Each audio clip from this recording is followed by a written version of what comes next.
আজ আমি শোনাব প্রখ্যাত সাহিত্যিক বিভূতিভূষণ বন্দ্যোপাধ্যায়ের লেখা একটি ব্যর্থ প্রেমের কাহিনী। নাম মরফোলজি।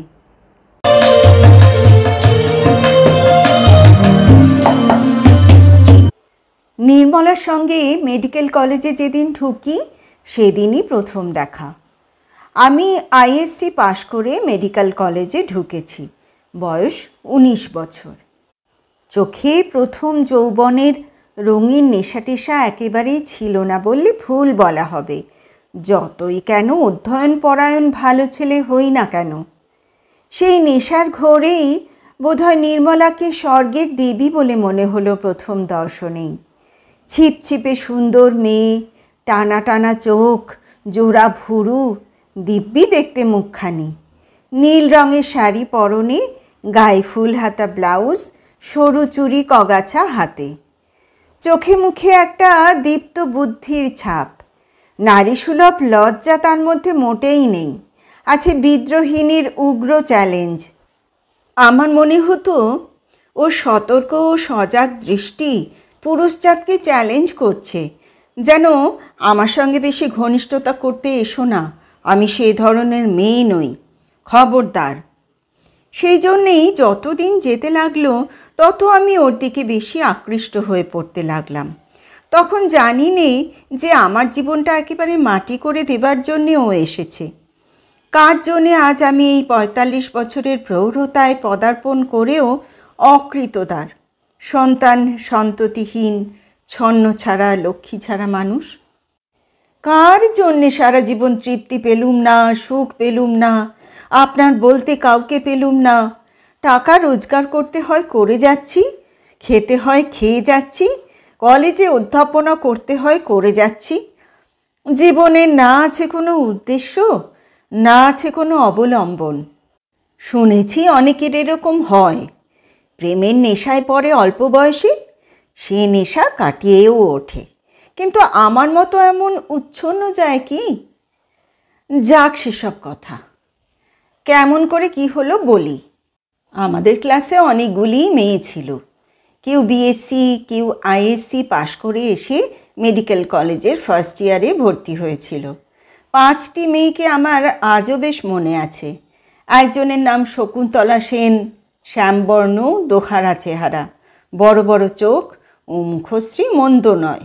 হাতের কবজির কাজটা বড্ড মোটা বলে মনে হতো।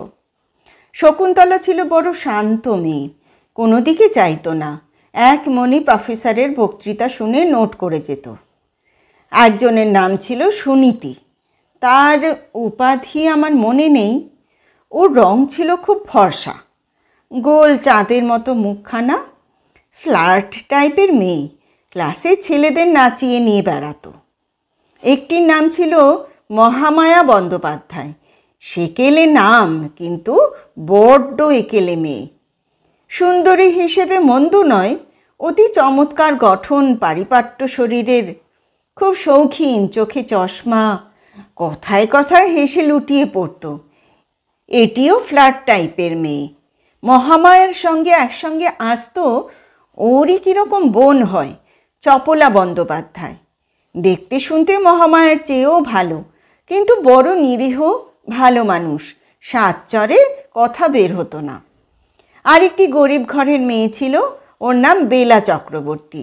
মোটা সোটা, ফর্সা, সাদা সিধে সুতির শাড়ি পরে আসতো, সাদা ব্লাউজ, ফুল হাতা, সকলের সঙ্গেই মিশত, সকলের সঙ্গেই হেসে কথা বলতো। বুদ্ধিশুদ্ধি একটু কম বলেই যেন মনে হতো। এদের সকলেরই বয়স 19-20-র মধ্যে, সেদিক থেকে আমরা প্রায় সকলে সমবয়সী, 1-8 বছরের বেশি বা কম। এক শকুন্তলা ছাড়া, তার বয়স ছিল আমাদের চেয়ে 3-4 বছর বেশি। আমরা আড়ালে নিজেদের মধ্যে বলতাম শকুন্তলা দি।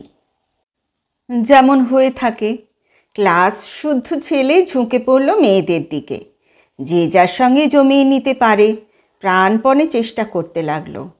মাস 2 অগ্রসর হয়নি ফার্স্ট ইয়ার এমবি ক্লাস, এরই মধ্যে বেঁধে গেল প্রণয়ের জন্য প্রতিদ্বন্দ্বিতা, ঝগড়া, রেষারেষি। এক এক মেয়ের পিছনে 4-5টি বা ততোধিক ছেলে।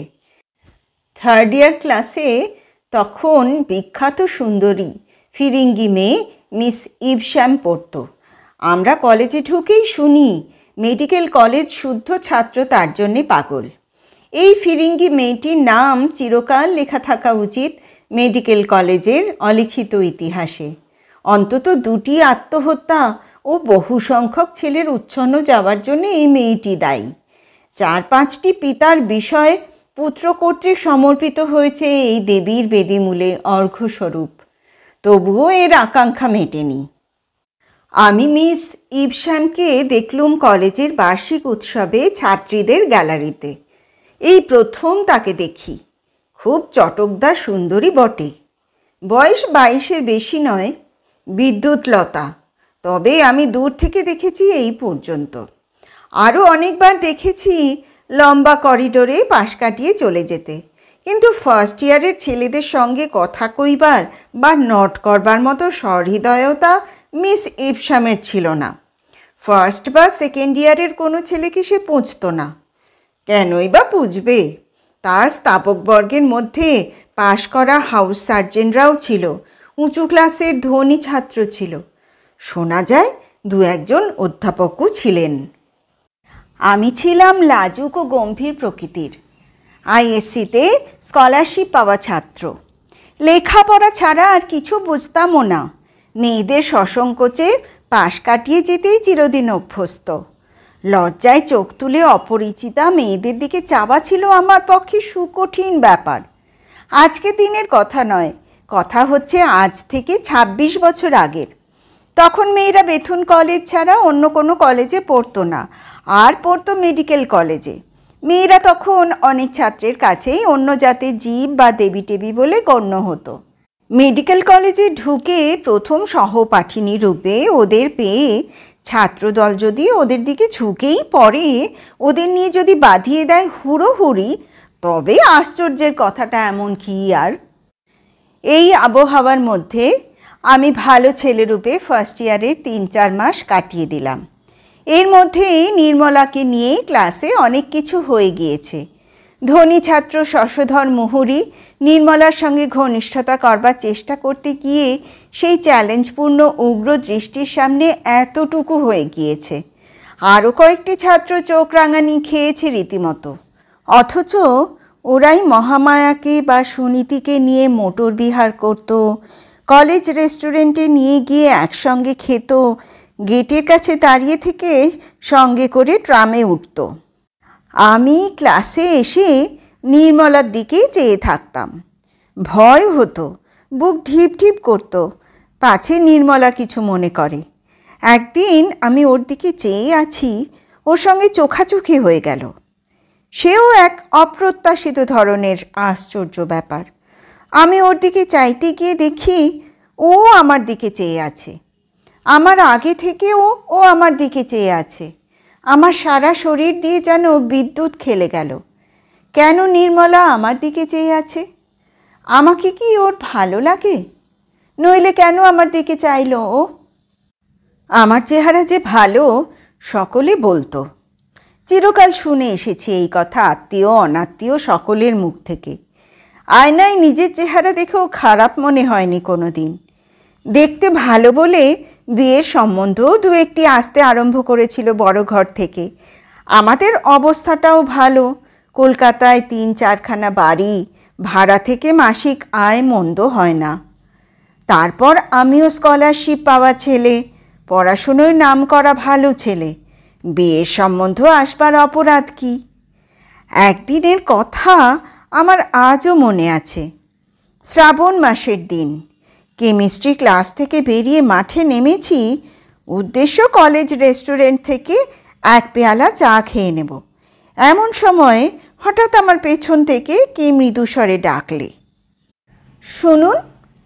আমি চমকে উঠে পেছনে চাইলুম। নির্মলা! নির্মলা আমায় ডাকছে। আমি এদিক ওদিক চেয়ে দেখলাম, না, আর কেউ কোনো দিকে নেই তো, আমাকেই ডাকছে বটে। আমি বিস্ময়ের সুরে বললাম, আমাকে ডাকছেন? নির্মলা বোধহয় আমার আনাড়ি ও আড়ষ্ট ভাব দেখে হাসতে যাচ্ছিল। হাসির রেখা ওর মুখে ফুটে উঠে তখনই মিলিয়ে গেল। বললে, আপনাকেই ডাকছি। ও বলুন। আপনি প্রফেসর গুপ্তের নোট টুকেছেন? হ্যাঁ, টুকেছি। কাইন্ডলি খাতাটা দেবেন একদিনের জন্যে, কালই ফেরত দেব। নিশ্চয়ই নিশ্চয়ই, এই নিন, আপনি যে কদিন ইচ্ছে রাখতে পারেন। না না, আমি কালই ফেরত দেব, থ্যাঙ্কস। আমি যে সময় ওর হাতে খাতা দিচ্ছি ঠিক সেই সময় আমাদের ক্লাসের বিশ্ব বখাটে ছোকরা সোমেশ্বর গুহ ঠাকুরতা অদূরে আবির্ভূত হলো। কোথা থেকে কী জানি, পায়ের শব্দেই নির্মলা খাতা নিতে নিতে যেন চমকে উঠে পেছন ফিরে তাকালো। পরক্ষণেই খাতা নিয়ে আর কোনো কথা না বলে হন হন করে চলে গেল। সোমেশ্বর আমার কাছে এসে দাঁত বের করে হেসে বললে, কি বাবা, ভালো ছেলে, ডুবে ডুবে জল খাওয়া। আমার রাগ হলো, লজ্জাও হলো। সোমেশ্বরের সঙ্গে আমার এমন কিছু ঘনিষ্ঠতাও নেই। অত ঘন ঘন সিগারেট খাওয়া দেখে আমি ওর সঙ্গে ঘনিষ্ঠভাবে আলাপ করতে ঘৃণা করতাম। ওরাও ভালো ছেলে বলে আমায় ঘৃণা করত। সব কলেজেই বখাটে ছেলেরা ভালো ছেলেদের ঘৃণা করে থাকে। আমি বললাম, কি? মানে ধরে ফেলেছি, নির্মলা সরকারের সঙ্গে জমালে কবে? তলায় তলায়। কি বলছেন বাজে কথা? উনি আমার কাছে আজই কেমিস্ট্রির নোট চেয়ে নিলেন। আজই? মানে আজই? সোমেশ্বর শর্মা যেদিন দেখে ফেলেছে সেই দিনই? বেশ বাবা বেশ, তবে বলে দিচ্ছি, বেশি ওদিকে নজর দিও না। হরিপ্রসাদকে চেনো তো? হরিপ্রসাদ ডুয়েল লড়বে তোমার সঙ্গে। সে বড় লোকের ছেলে। নির্মলার জন্যে সে নিজের জমিদারি বিলিয়ে দেবে বলেছে। পয়সা খরচ করতে সে হটবে না। বাপের জমিদারি আমারও আছে, জেনে রাখবেন। কথা শেষ করে আমি রেস্টুরেন্টের দিকে চলে গেলাম। ওদের মতো ছেলের সঙ্গে দাঁড়িয়ে কথা কাটাকাটি করতে আমি ঘৃণা বোধ করি।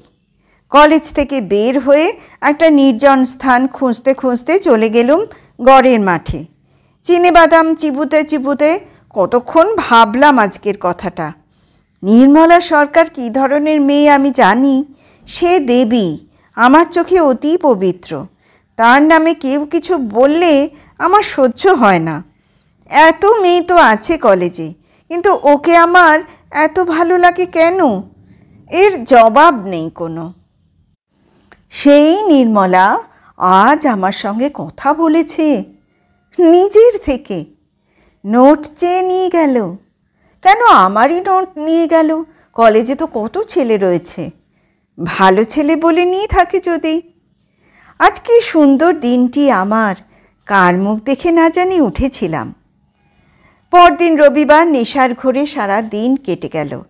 আমার মনে সেই এক ভাবনা, নির্মলা আমার সঙ্গে ডেকে কথা বলেছে। ওর সঙ্গে আর দেখা হবে না, চলে যাব বহু দূর বিদেশে। অনেক দিন পরে ফিরে আসব।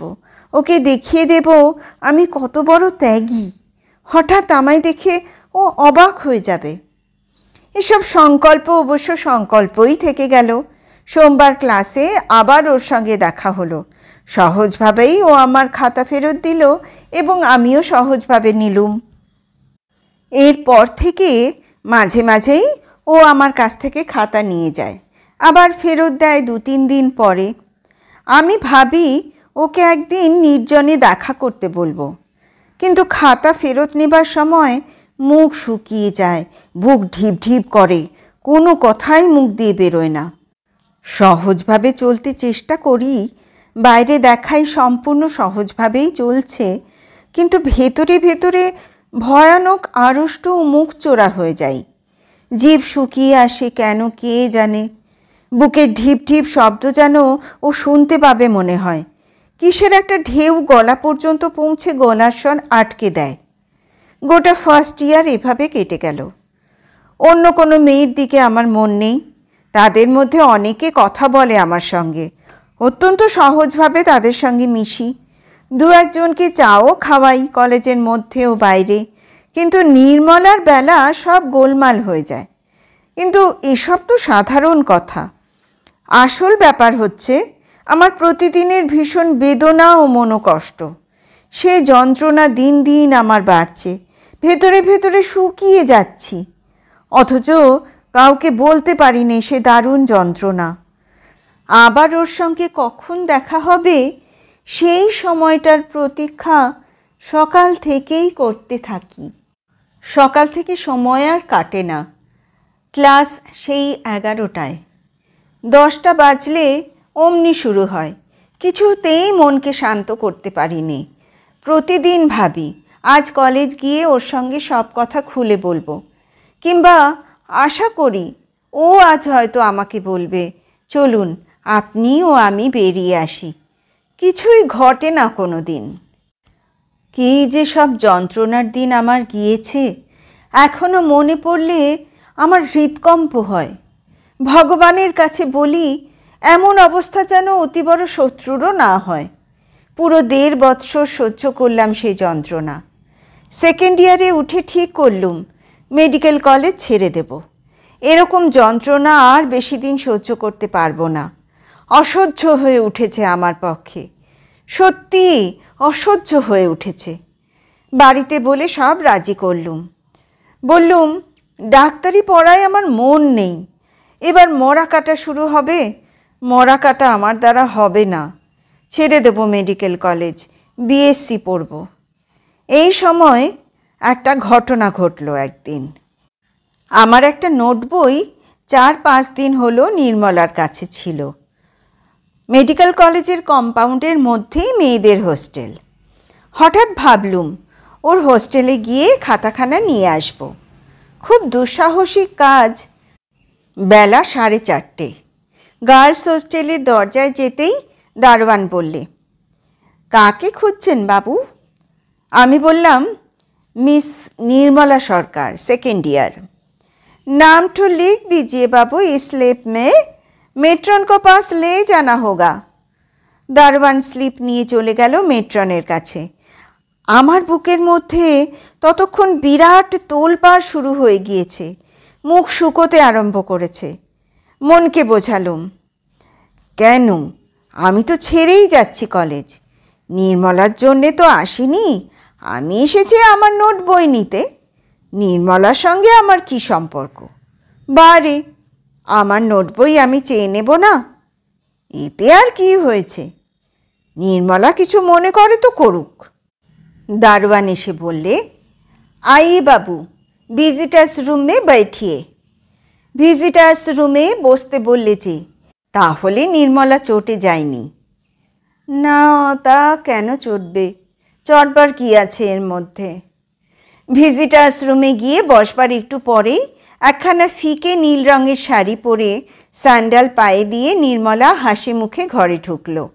পিঠে চুল খুলে এলিয়ে দেওয়া, ক্লাস থেকে ফিরে স্নান করেছে। ও ঘরে ঢুকে বললে, কী ব্যাপার, আপনি যে হঠাৎ?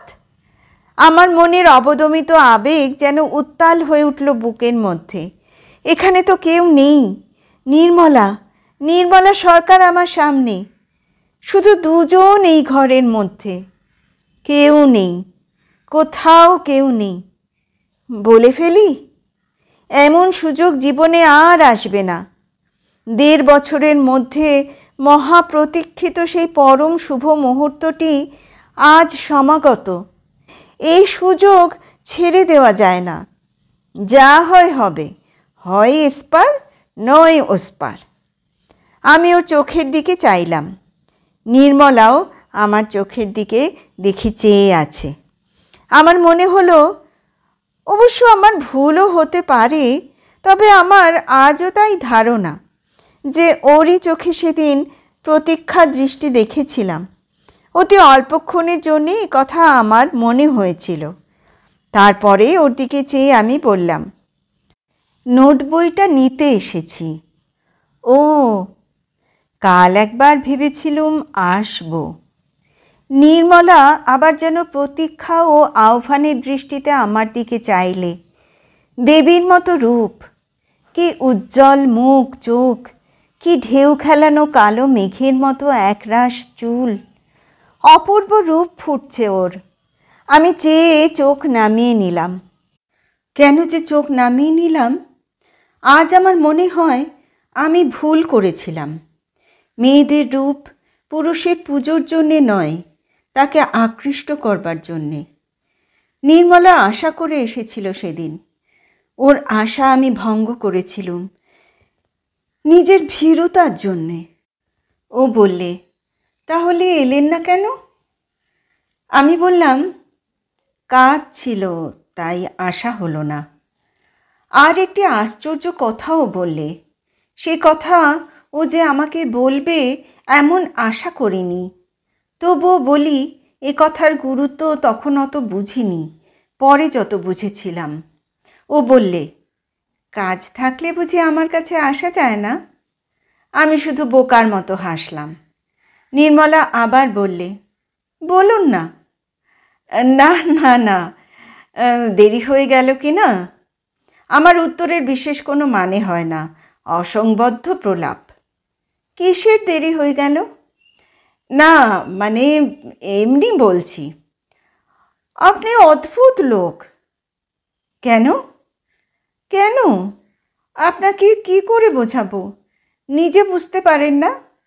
বসুন, আমি খাতাখানি আনি।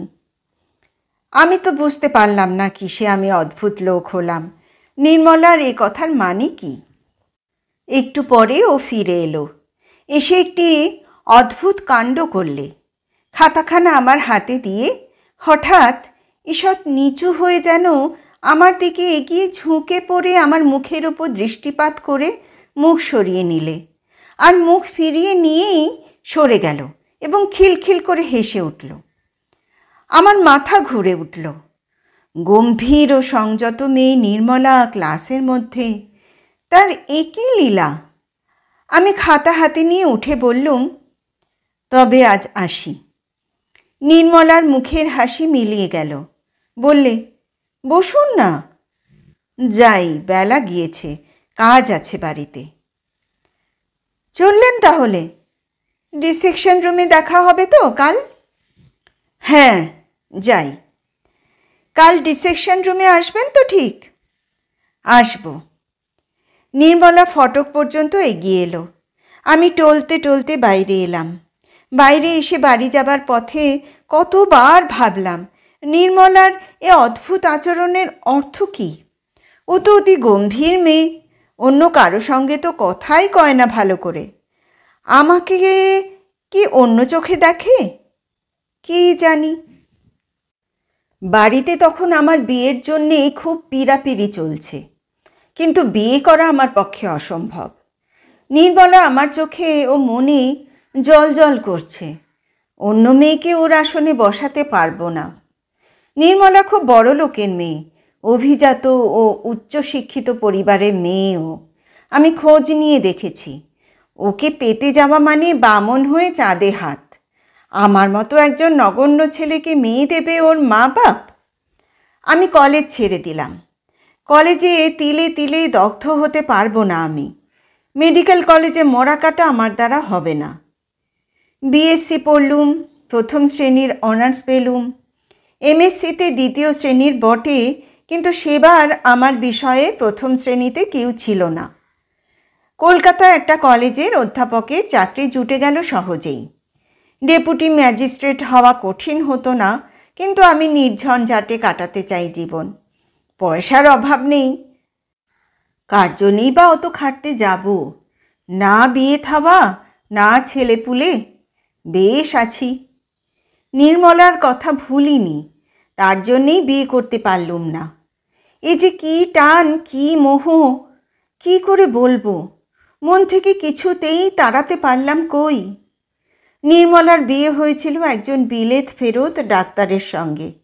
নিজে সে একজন লেডি ডাক্তার। একবার তার সঙ্গে দেখা হয়েছিল কিভাবে তা বলি। লেডি ডাফরিন হাসপাতালে নির্মলা তখন কাজ করে, আমি জানতাম। রোজ কলেজ থেকে বেরিয়ে লেডি ডাফরিন হাসপাতালের কাছে এসে মুখ উঁচু করে দাঁড়াই, সম্পূর্ণ অকারণে। কেন দাঁড়াই নিজেই তা জানি নে। কলেজের ছুটির পর পা দুখানার গতি হয় লেডি ডাফরিন হাসপাতালের দিকে। আপনিই হয়। যে সময়ের কথা বলছি তখনও নির্মলার বিবাহ হয়নি। একদিন ওই রকম অভ্যাস মতো এসে দাঁড়িয়েছি স্কটস লেনে, হাসপাতালের ঠিক নিচে। এমন সময়ে এলো বর্ষা। সেটা ছিল আশ্বিন মাস। আমার কাছে ছাতি নেই, ছাতি বওয়া আমার অভ্যেস নেই। দাঁড়িয়ে ভিজছি, সরে যেতেও ইচ্ছে করছে না। ভিজে যাচ্ছি, তবু কিসের আশায় চাতক পাখির মতো আকুল আগ্রহ নিয়ে মুখ উঁচু করে দাঁড়িয়েই অসারে ভিজছি। বোধহয় সাধনার কঠোরতায় সিদ্ধি আসে সর্বসিদ্ধিদাতা ভগবানের কাছ থেকে। তিনি দক্ষিণ পানি প্রসারিত করে অকপট সাধনার ফল হাতে দেন। তাই সব সাধনার এত নাম আমাদের দেশে। রাতারাতি সিদ্ধি লাভ।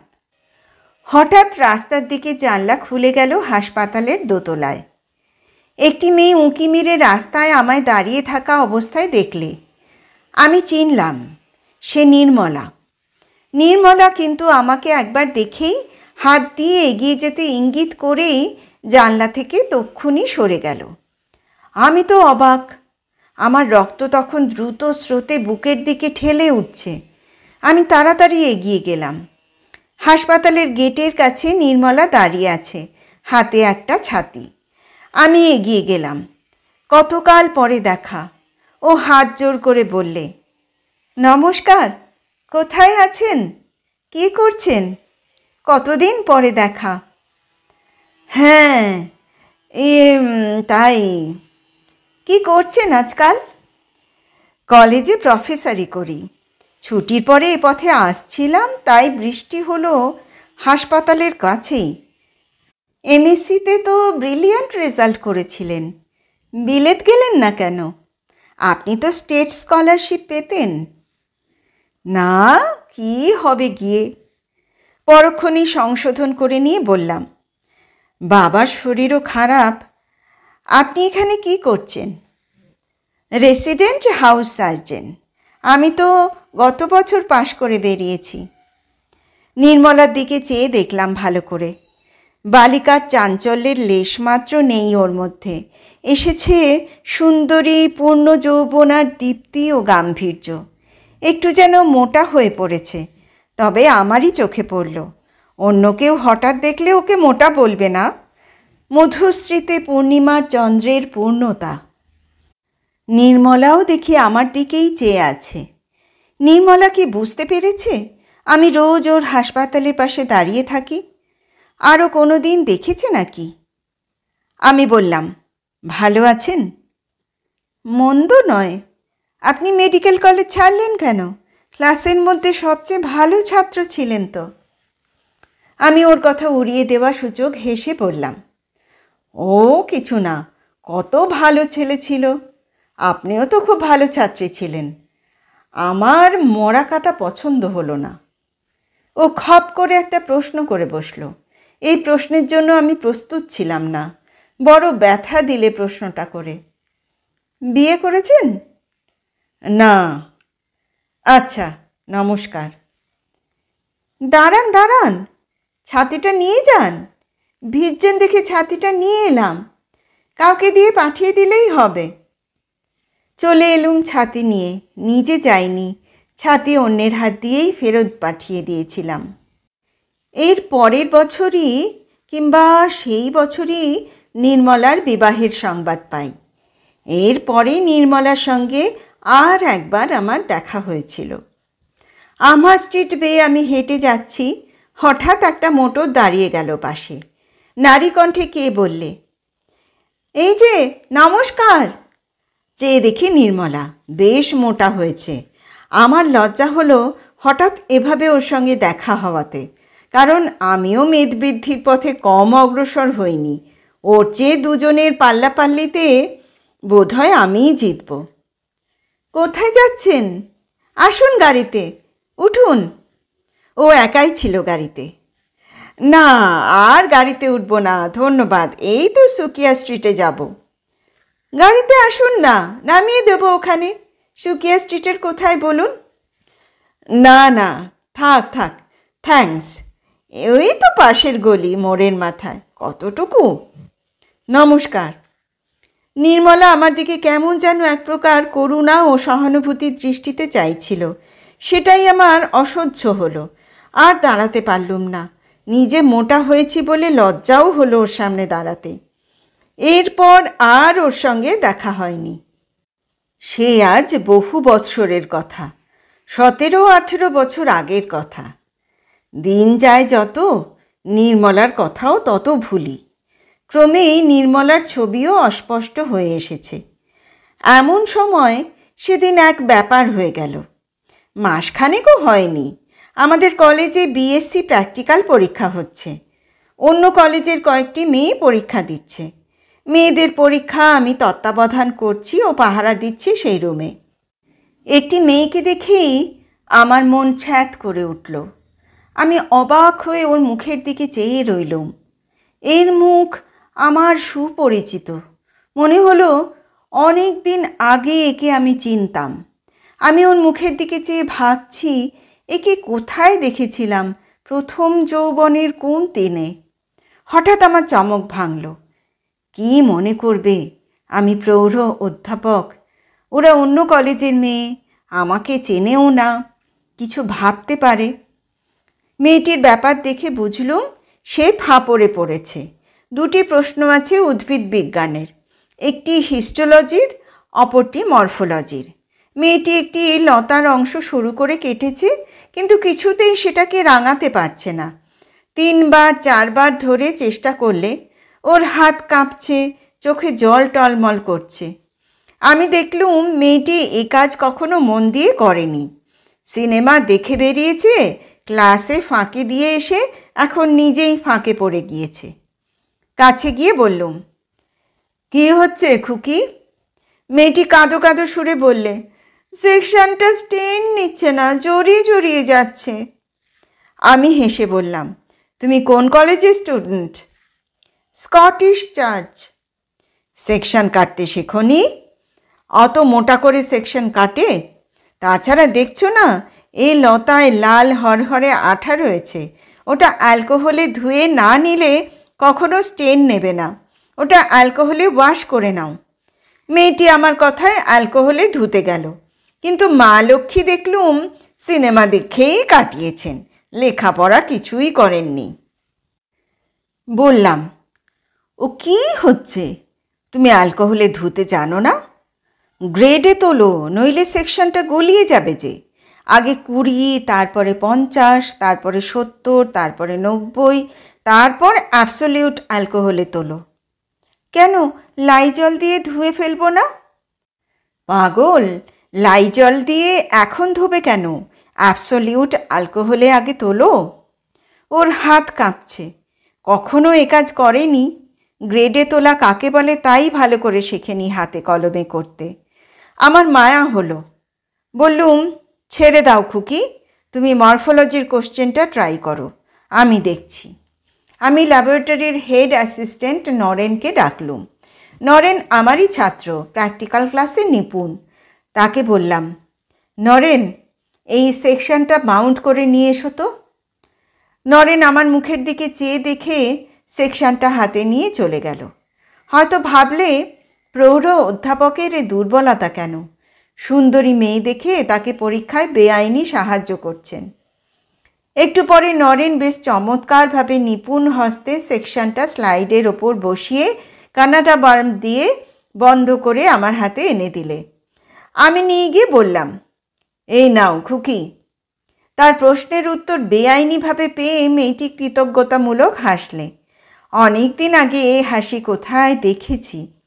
এই হাসি আমার কুয়াশাচ্ছন্ন জীবন দিনের প্রথম অরুণ রাগের হাসি। বিস্মৃত অরুণ রাগের সেই শুভক্ষণটি আজও কি ভুলেছি? মৃদু কৌতূহলের সুরে প্রশ্ন করলুম, তোমার নাম তো নীলিমা বসু লেখা রয়েছে, তোমাদের বাড়ি কোথায়? লোয়ার সার্কুলার রোডে। ডাক্তার বিভাস বসুকে চেনেন? Doctor B Basu, eye specialist? হ্যাঁ, তিনি আমার বাবা। ও, আমার মাথা ঘুরে উঠল। ডাক্তার বিভাস বসু নির্মলার স্বামী। মেয়েটি হেসে বললে, আসবেন আমাদের বাড়ি, বাবা বড় খুশি হবেন।